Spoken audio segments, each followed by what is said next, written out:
Okay, our next speaker in the first, last speaker of this first session is Dr. Karthik Shankaranarayanan. Right? And, so he's from IBM Research at Bangalore in India. So he has a background in machine vision and machine learning and deep learning. And he'd be talking about the advancing the frontiers of AI with this project called Project Rebuttal. Thank you. Thank you for the invitation. Thanks, Ravi, for the invitation. Pleasure to be here.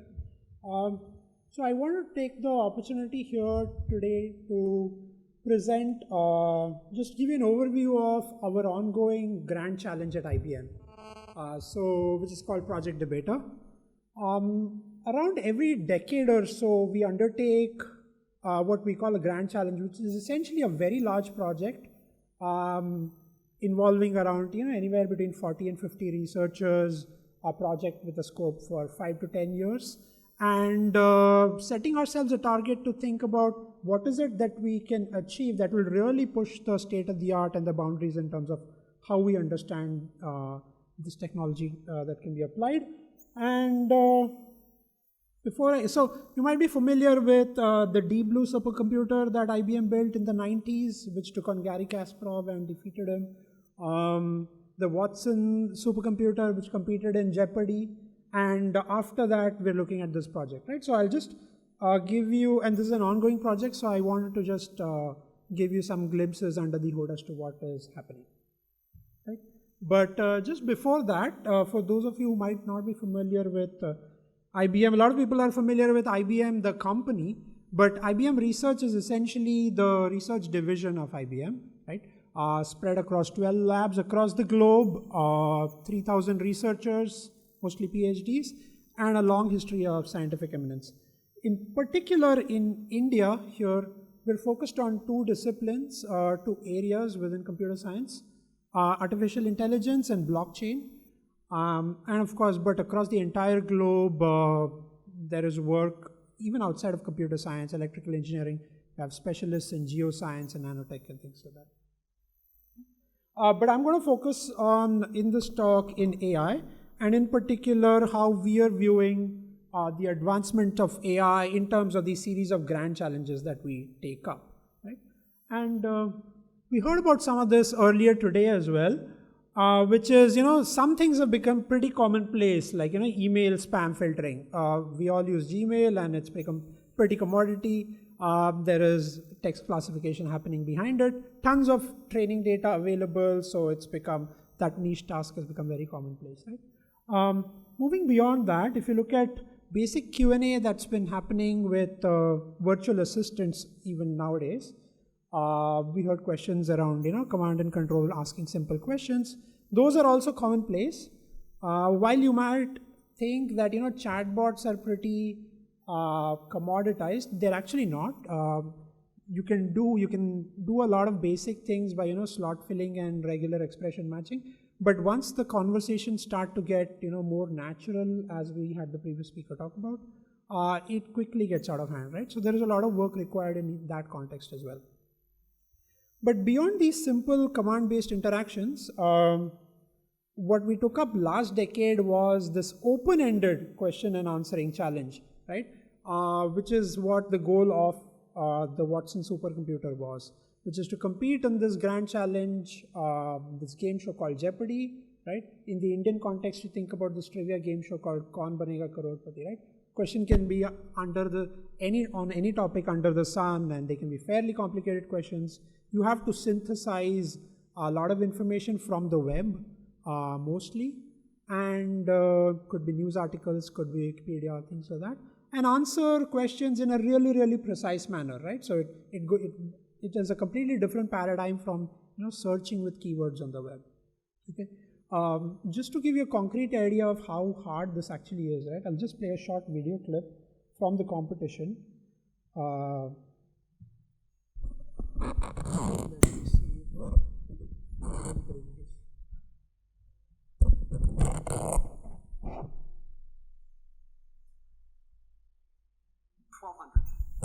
This 1959 Daniel Keyes novella about How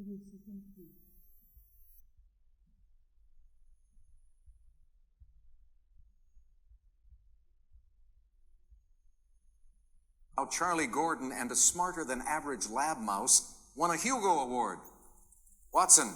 What is flowers for Algernon? So just let me explain what's happening there. The thing in the middle is actually the Watson supercomputer, and the two people on either side, they're basically what the Jeopardy show had called as human champions, or just champions, okay? Who are basically people who consecutively kept winning week after week, week after week, and they won for, I think their winning streak was something like 52 weeks or so, right? So they represented what was considered as the human level of championship. Yes. US geographic nicknames for 1200. This town is known as Sin City, and its downtown is Glitter Gulch. Watson. What is Las Vegas? Correct. What to wear for 1200. Also the name of a rope for leading cattle. This women's backless top has a strap that loops around the... So what I want you to notice is the questions can get fairly complicated, right? It's not simple questions like, who's the Prime Minister of India, or when was so-and-so person born, and things like that, right? There's a lot of entities being mentioned, relationships, attributes. Questions are posed in fairly convoluted ways. They're not very easy to parse, and there's this thing that Jeopardy does where the question is posed as an answer, and you have to ask the question. That's just a neat little trick. But essentially it has to do all of that. And Watson. What is halter? And at the same time, it has to process all that, figure out the answer, and click the clicker so that it gets a chance to answer that before the other competitors do that, right? So it's got to do that all very, very fast. And the way the game show is also placed, you have negative points for a wrong answer. So Watson only goes for it if it's like super confident about the answer that it thinks, right? So what you see there is like the three top options and so on. Sir Tom, you got it. US geographic nicknames for 2000. The Coyote State is an unofficial nickname of this 75,885 square mile state. Watson. What is South Dakota? Yes.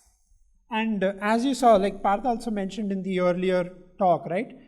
Entities and types are really important. So in the previous question, what you saw that even the candidates that Watson came up with, North Dakota, South Dakota, Mississippi, it knew from the question itself that the answer has to be a state, right? So that really narrows down the space of options that it's looking at. So all kinds of research was employed to build the system. So I won't play the entire thing, but you get the idea. So essentially the question we asked ourselves after that was, all right, so with Watson, and unsurprisingly, so Watson went on to win the championship there, pretty hands down. So we asked ourselves, okay, what next? What could we take up that would really now push the boundary in terms of what machines can do? And so what we were thinking about was, okay, so far with Watson, what we were able to do was open domain Q&A, right? Q&A in the open domain is still very, very hard, but real world human-to-human interactions they aren't just limited to Q&A or one-shot Q&A, right? And decision-making for humans is fairly complicated, right? There isn't like a clear right and wrong answer. Things are never in black and white, right? So we really want to think about, as human beings, we make complex decisions, and decisions involve all kinds of arguments. They're not straightforward. So how can machines essentially assist humans in complex decision making, right? With such a fuzzy, big goal in mind, we thought, okay, now how might we concretize this goal, right? And we sort of took an ambitious goal in terms of thinking, can we build a machine that can actually debate with humans? Okay? Free-form debate. So as you can imagine, debates are, again, they aren't very objective because there is no right answer, right? There are a bunch of arguments for and against and things like that. A debate is often judged by an audience. There are several constructs for how debates are constructed. There's the Oxford Union debate, there's the Intelligence Squared debate, things like that. So we had to actually get down to figuring out how do we even define and scope this problem so that we can evaluate our research progress. Okay? Just play a quick video clip to show you what we've been doing since. A lot of times we don't have a clear bottom line win, otherwise we wouldn't debate things. According to rules set by the candidates themselves, what we are trying to accomplish here is really to demonstrate that we can have a meaningful and valuable discussion between man and machine. We are actually trying to show that a computer system can add to our conversation or decision making by bringing facts and doing a different kind of argumentation.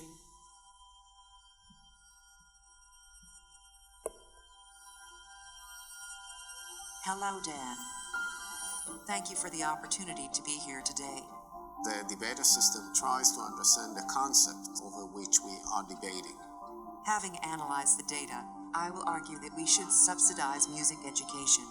When it gets the topic, until you hear the first speech, it's collecting all the possible arguments, trying to remove redundancy. It is about recognizing important issues for society. The system is evolving. The IBM debater can have all the opinions in the world, but IBM debater does not pay taxes, and we do.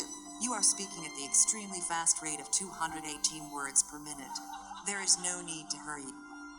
The value of the technology is really to allow decision makers to take more informed decisions. There is a territory which is uncharted to some extent, and this is where we are now. Thank you for listening.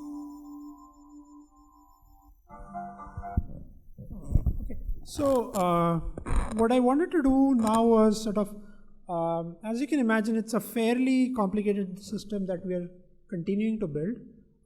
So what I wanted to do was sort of go a bit under the hood and talk about how we deconstruct this mammoth problem, what are the components involved, and talk about some of the recent research that we have published coming out of this work, right?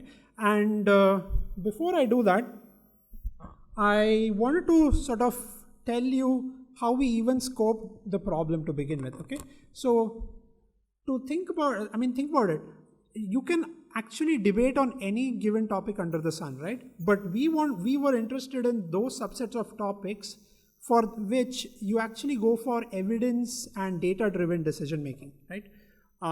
So for example, what are the kind of debates that we're not interested in?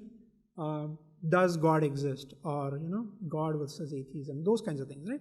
That is out of the scope of the debates that we're interested in, right? Rather, the types of debates that we're actually interested in are things related to policy making, economy, healthcare, and things like that. So for example, should we, reducing corporate taxes helps stimulate the economy? Okay, it's a policy decision. There might be several pros for it. There might be several arguments on one side. There might be several arguments on the other side. And policy decision makers need to consider the whole gamut of arguments before deciding, right? So the way we went about, and what I wanted to do was, what I want to do now is sort of break down what is the anatomy of such a debate, okay? And to do that, we actually brought in a lot of professional debaters to understand how they actually participate in debates and how they put forth their arguments. And the way a debate typically works is, we looked at these intelligence squared debates, okay? Very popular debating format. Essentially have two sides, could be one or more humans on either side. And there is essentially a motion at play, right? Let's just take that motion of, reducing taxes, reducing corporate taxes stimulates the economy. Now, one side has to present an argument for the particular motion. And when they do that, essentially what we learned was an argument or a narrative is essentially a series of claims that they make supporting the motion. And each claim consists of, apart from making the claim, that claim is actually supported by a series of evidences, right? And now each of these evidences themselves, right, are actually take different forms. For example, there could be a study evidence or there could be an expert evidence, right? Think about a study evidence as being something that you mine from a study conducted by a university or in a particular state with so many subjects, and this was the result found and things like that, right? That is essentially something what we call a study evidence. An expert evidence, on the other hand, is a statement that is made by somebody who's authoritative in the field, right? Let's say Paul Krugman saying something about the economy, or Raghuram Rajan and things like that, right? Those are, again, depending on the authority or depending on their expertise, you can actually use that as evidence to buttress your argument, right? And so now really making an argument, whether for a particular topic or against, really boils down to mining a series of claims, right, that support your motion and backing them up with evidences. Okay, so suddenly this really nebulous thing about arguing and debating breaks down into something more tractable.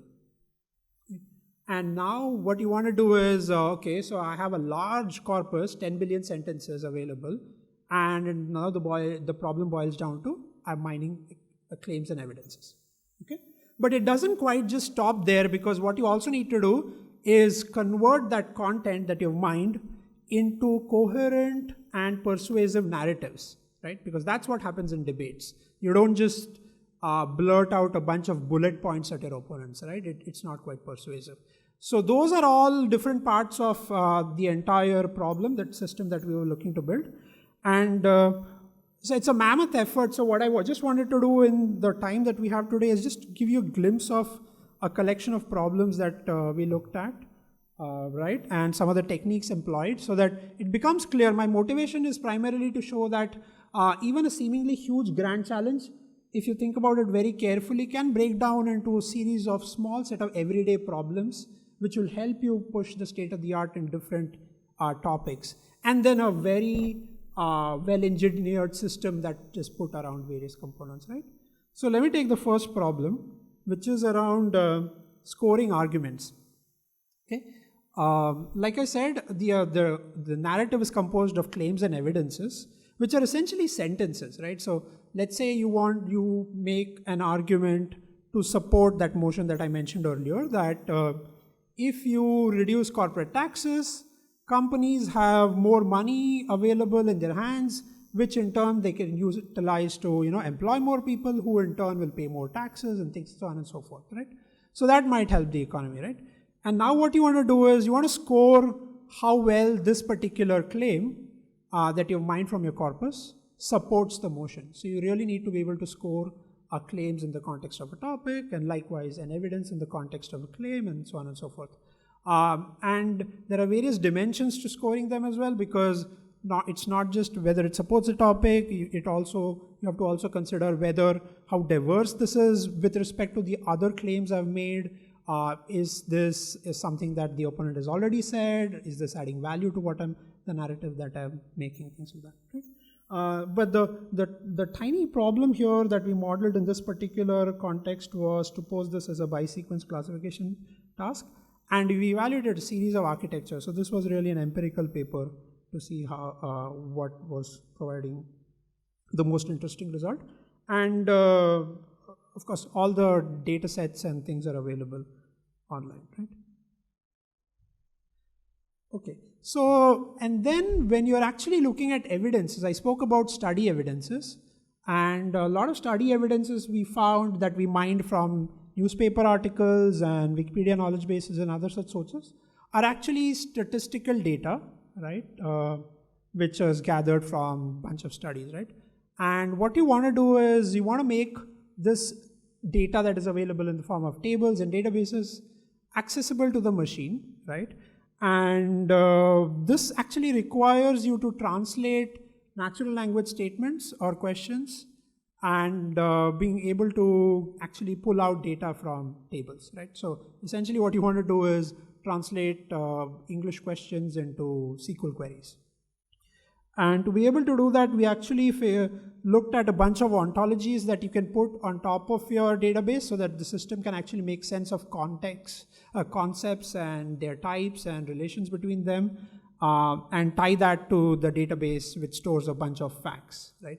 Because directly playing against columns and rows won't quite make sense. So this is the piece about querying knowledge bases to mine evidences for buttressing your argument. The next problem is, okay, so think about again in a debate where the machine is actually listening to a human being and the machine actually has to come up with a rebuttal, right? to do that, it has to actually pay attention to what the human being is saying, human debater is saying, so that it actually is able to rebut that effectively. And one of the initial problems in this part of the pipeline is how do you make sense of the output coming out of the automatic speech recognition, right? The ASR is going to throw a bunch of raw tokens at you, right? That's not quite ready to do downstream NLP on it, because all our NLP models are trained on, let's say, like nicely formatted Wikipedia data, but the ASR is just going to throw a bunch of tokens. So how do you actually clean that, right? So a couple of problems there is to worry about, how do I fill in the right punctuation there, commas, periods, things like that. How do I capitalize the right thing so that, my NLP can pick up those features and things like that. So this problem, and if you think about it, it's a sequence, both of these are sequence labeling tasks, and they're actually correlated, right? The presence of a period after a particular token leads to a high probability that the next word starts with a capitalization, right? So we posed this as a correlated sequence labeling task with bi-RNNs and found decent results with it. Again, the techniques are available in the paper. My motivation here is to just show that the big thing actually breaks down into a series of small problems that you can push the state of the art.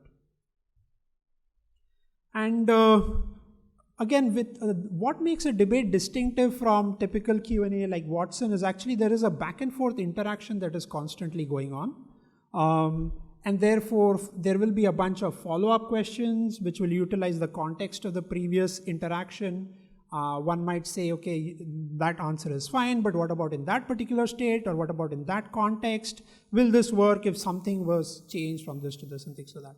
So to answer these questions, you need to process the current partial question, resolve co-references and ellipses and things like that, and therefore recreate your original question. That is one possible approach.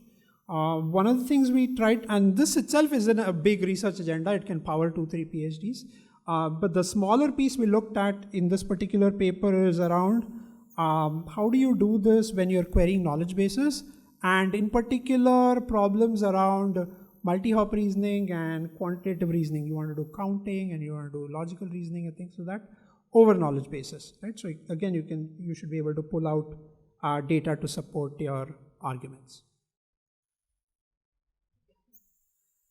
Let me just do a quick time check. Okay.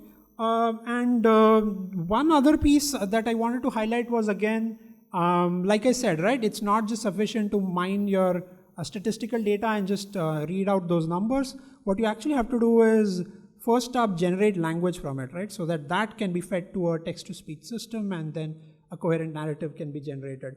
So some of this work is actually been in collaboration with IIT Madras, Mitesh. And these two pieces of works were looking at, structured data and how do you generate text from it. We mined a lot of parallel data from Wikipedia to see how far we can push the state of the art in this. It's okay, there is a lot of work to do, but it's not so bad. Okay. Oh, perfect. And as you saw, I mean, at least the glimpses that I gave today, a lot of this work does involve neural networks, and as Partha also said earlier, interpretability is a big problem. So as we were looking at these problems itself, we were, as researchers and as system developers, we ourselves were outfoxed at quite a few places as to what's going on, right? So we had to go deeper and see what can we do to, impose sparse formulations to make the system more interpretable, both on the input side and the output side. So there was some amount of theoretical work that we did as well. This work in particular was trying to come up with a unifying framework for all the probability mapping functions. This work was again collaboration with Mitesh and Harish here. And most recently, this is sort of hot off the press to play out 2019, is the problem where, as you can imagine, let's say a certain piece of text, a certain piece of information that the machine needs to use in its argument, while keeping the content same, it might need to transform some attribute about the text. It could be the tone, or it could be how seriously it says the same content and things like that. So this sort of text transformation problem becomes extremely important. Okay, and another important challenge here is that you're not going to have parallel data for every kind of transformation task that you're interested in. Okay? So you need to be able to do this in an unsupervised manner. How do you do this? And if you break down the problem, it's not as impossible as it sounds, because you can decouple the two tasks of keeping the semantic content the same, but at the same time making sure that the attribute that you're interested in, it could be the emotion or the tone, is actually transformed, right? So by decoupling these two things, we were able to achieve reasonable results. But there's still a long way to go. There are some anecdotal results there, as you can see. It's okay. We're able to achieve some lexical transformations, but even deeper transformations are further away than we mentioned. All right. And there is a lot more work, but I just want to end in the interest of time and tell you that we had a demonstration of the current status of the system earlier this month at a conference where the project debater took on the European debating champion, Harish Natarajan from the University of Cambridge. And unsurprisingly, the human debater won the debate. Okay, so the debate was on the topic of should preschools be subsidized? Okay, and the way this IQ squared debate works, there is a poll of the audience taken at the start of the debate, whether you're for the motion or against the motion. And at the end of the debate, there is another poll, and essentially the team that swings the most votes wins, right? So as you can see, these were some pictures taken, so it's not very clear. But essentially, the human debater swung more people than the machine, so they won. But we also asked an interesting second question, okay, which is what actually you were interested in, which is, which side do you think, the human or the machine, actually enriched your knowledge more? Who do you think you learnt more from, right, as opposed to just debating? And that, we were quite happy to note that project debater was what people voted for as having enriched your knowledge more. And really, this is what we were after with this entire project, which is we want to build machines that can enrich human knowledge and help them with better decision making, give you sort of a 360-degree view of any topic that you're interested in exploring and help you with such decision making. Okay? So we purposely inserted that question at the end of the debate to see whether our hypothesis is true, and we were sort of pleasantly surprised to see that as well. Yeah, so this is an ongoing project. There is a lot of stuff to do, especially around how do you deliver stuff persuasively and things like that. And I think you'll be hearing more about this future time. Okay. Thank you for your time. A couple of very quick questions.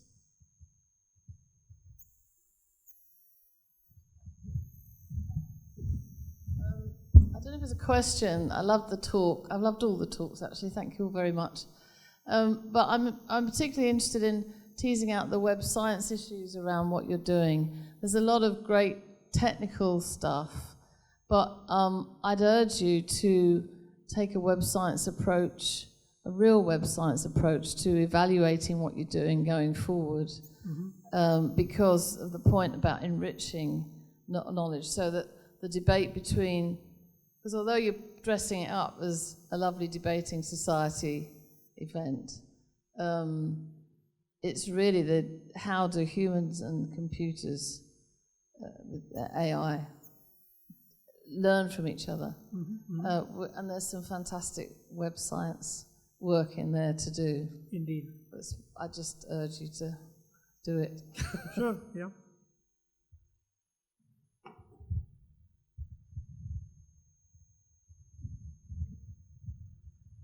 So, you said that the debater enriched the audience's knowledge more than the humans. Was it because the humans were saying something which the audience was already emotionally connected with? So they were basically looking to sway the audience, not necessarily enrich them. So is enrichment really a goal of a debater? Very good point, actually. So in our discussions with sort of sociologists and psychologists in trying to understand what makes an argument persuasive, we uncovered that they told us about a lot of these cognitive biases that humans have, confirmation bias, so that professional debaters exploit in order to swing them towards their side, right? And we consciously, as part of the project, we stayed away from doing any of that or incorporating any of that into the system because our goal was not that directly. Yeah, I would say that, I mean, the machine doesn't consciously do any of that. It is possible that the humans didn't get their knowledge enriched as much from the professional debaters as the machine. But the other thing I should also say is, the human debaters here are actually not domain experts. They're sort of professional debaters, like they've been debating through college and uni and things like that. On the other hand, it might be interesting if, let's say, on the topic of economy, the machine debated with, let's say, a Paul Krugman or someone else. Then there, where it's a combination of persuasive delivery and really deep domain knowledge, how it would do.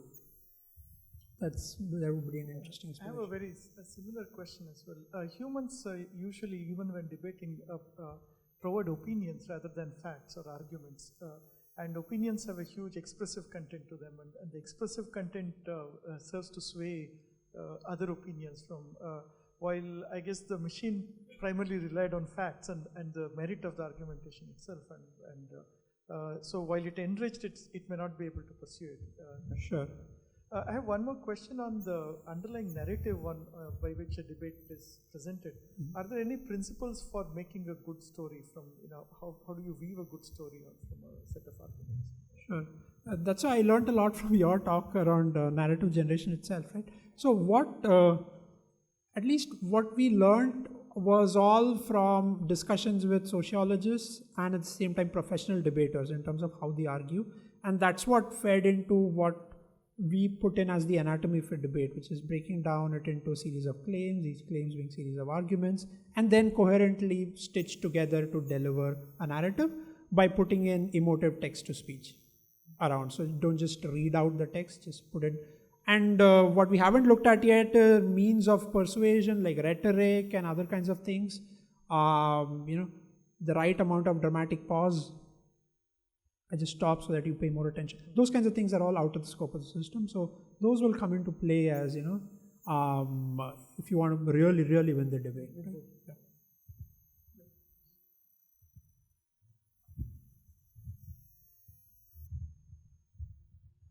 Yeah. Karthik, I thought there's a really strong use case if you could marry your debate engine with something like an Alexa or any sort of smart speaker. Especially for senior citizens, mental loneliness and emotional loneliness is a big thing. And debate has more than fact. If you can match it with expressions, there's a really strong use case I think you can commercialize, because Watson is struggling to commercialize a lot of healthcare aspects. There is a strong engine here, I fundamentally believe, if you can merge it. But have you actually done the experiment of, because a human could actually improve their own understanding of a situation with data fact rather than opinion if you had a system like this to be their co-collaborator. Have you thought of that as a prospect use commercialization case? We are actually, so there's a separate team who have sort of been proactively thinking about how might this get commercialized. On the research division is not quite looking at that. But I don't know, they gave me a chart before I just came here, and here are some of their top use cases, right? I don't see health as being there, but what you pointed out makes a lot of sense to me. It might be something that I'll tell them. You have the usual suspects like lawyers, financial advisors, but I think healthcare. Okay, one last question is what I think it's actually, it ties back in some ways, this conversation that we have ties back to the point that Wendy was making about the fact, the extent to which what we are talking about in web science is to see how, to reflect much more systematically on how the kinds of technologies that Project Debater is doing in terms of the social context. And I think, as Ravi pointed out, you're intuitively saying that it's not that the enrichment is not the sole purpose of a debater. In the field of social psychology, there is a large amount of literature that was put into a really nice book compiled into a book called The 6 Degrees of Influence, not to be mistaken with the 6 Degrees of Separation in Social Networks, by Robert Cialdini. And broadly, he says that the 6 degrees can be put into 2 categories when you're trying to persuade people. One is there are some people who, when they want to be persuaded, they have a need to be right. So for those people, facts will work. But there's a large number of people for which that's not true. We know that from the climate change debate, that you ask people, you can tell them all the facts you want, and he goes, I don't care. Sure. I'm entitled to my beliefs. Yep. And so those are the people who don't have a need to be right, but they are more driven by a need to be liked. And so in those cases, connecting with them more emotionally and some of the other strategies that debaters use would help resonate with them. So this distinction between the need to be right, the need to be liked, or accuracy versus affiliation, there's a huge body of literature in social psychology that actually has done a huge number of experiments that I think could be very helpful in trying to reflect on the goals and purposes and outcomes of a project debater in that sense. Cool. Thank you. So unfortunately, we'll have to stop at this point, even though there's lots of questions coming up, because we'll have to reassemble back exactly at 2, because there's a Skype talk which is happening at 2 o'clock by Shaumin Chakravarti from IIT Bombay. So, so let's thank Karthik once again, and we break for lunch before. So, well, I do the